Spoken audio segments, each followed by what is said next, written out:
Ayan, so eto na naman po tayo. At dahil first day ng ating Brigada Eskwela, okay, una ko nga palang ginagawa dito ay naglinis ako ngayon ng CR ng faculty namin. Siyempre, kailangan hygiene muna, po. Unahin natin yung CR kasi ito yung lagi natin ginagamit everyday. Ayan. Sa maghapon, ilang beses ba tayo mag-CR, diba? So, ito muna akong ginawa.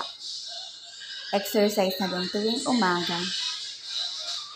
So, ayan, habang nape-prepare ako ng mga gagawin, sunrocks, yan, gagamitin ko para sa tiles ay pumuti. Nga pala, nahirapan ako medyo dyan kasi itong aming pinto ay nabiglang sara. Medyo yamot ka na, girl. Kaya hinarang na lang yung timba. Okay. Super kuskus lang tayo dito, ha?